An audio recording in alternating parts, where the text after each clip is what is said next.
About at birth to the state that was respected and feared in 1993. The state of Israel was on its path to acceptance. War after war it won, but it never got full acceptance, and nonetheless was moving in that direction. And I would guess that had the Israeli state continued with the policy of deterrence, by now we would see, 15 years afterwards, we would see pretty widespread Arab acceptance, and particularly Palestinian acceptance of Israel, just because Israel is so strong, so determined, so determined.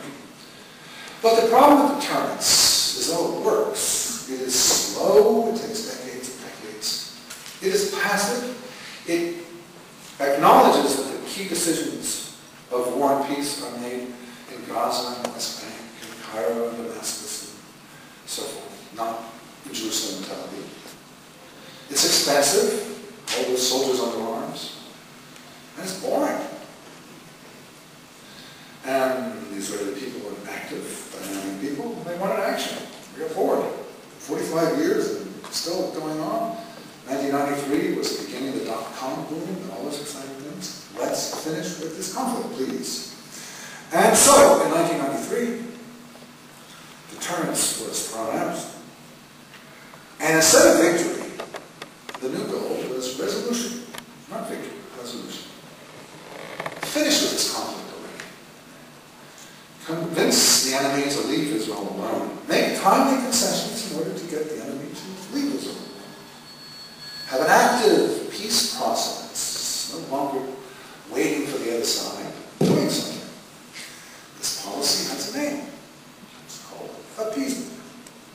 Now, appeasement has a bad odor because it didn't work in the 1930s with Hitler, and it didn't work in the 1970s with Brezhnev, and it didn't work in the 1990s with Arafat.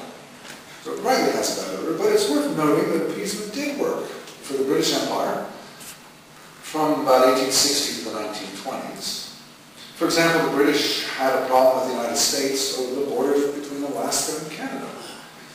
And the British, who had worldwide interests, appeased and gave the United States more than the British really wanted to give, and it worked. The border was settled, and that was that. In other words, appeasement worked with a democratic state. Appeasement worked with tribal leaders. Appeasement does not work with brutal, thuggish, authoritarian, totalitarian leaders. But the Israeli policy from 1993 to 2000 was appeasement. Give in order to get out of the conflict, to avoid further war.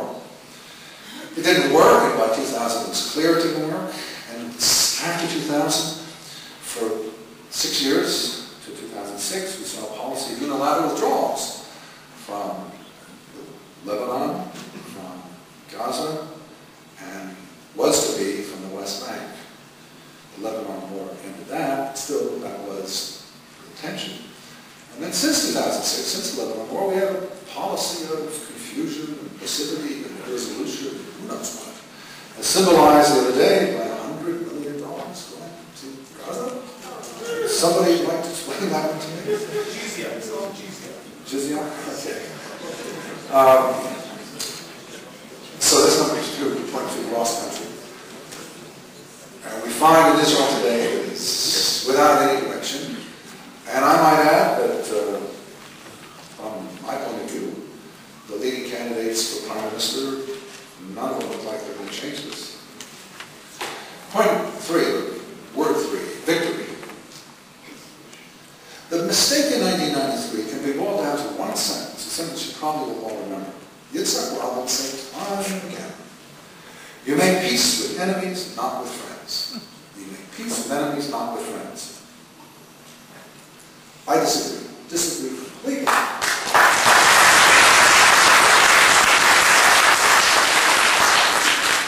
I'd add one word. You make peace with former enemies. Former enemies.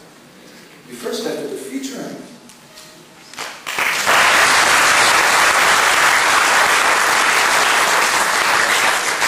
You have to achieve victory over your enemy.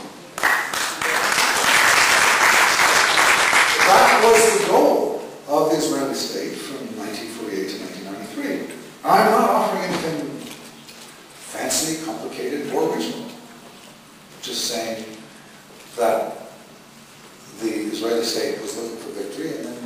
last 15 years has lost sight of victory, and in my view, should return to victory as the goal.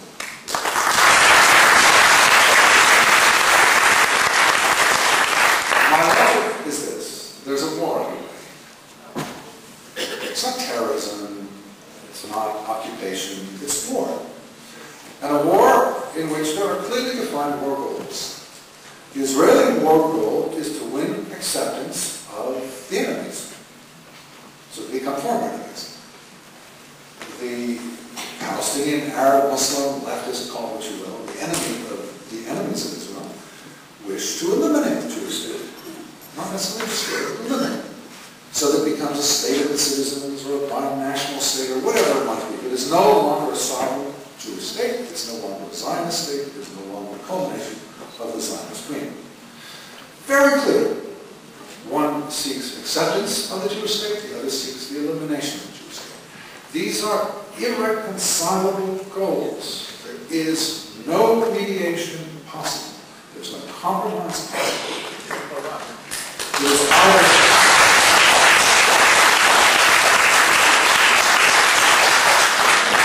there is in Israel a Jewish, sovereign Jewish state, or there is not.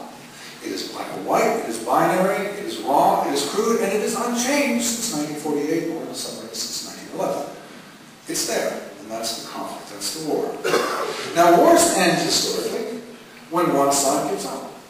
It is fashionable to say that war solves nothing, but in fact, war solves a great deal. And the wars that really solve things are when one side gives up. And wars don't always lead to that. Many rounds of the Arab-Israeli conflict have not led to resolution. World War I did not lead to resolution. The Germans did not accept that they'd been defeated, and they wanted to try again, and they did.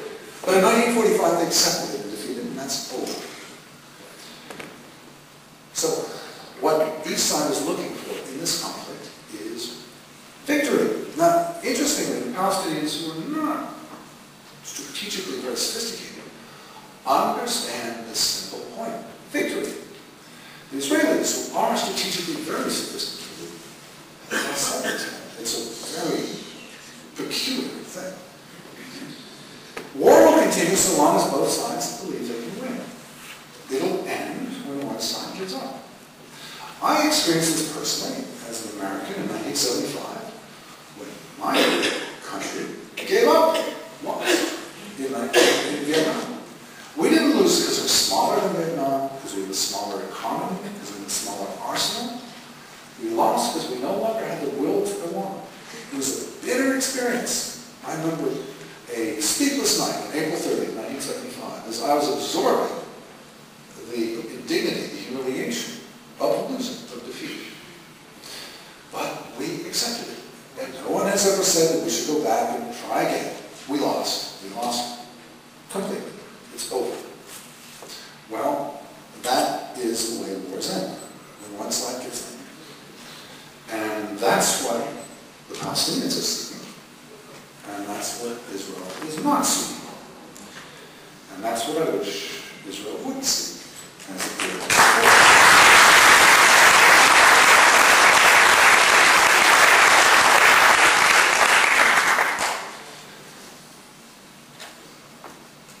There are two different ways of seeing the current state of affairs.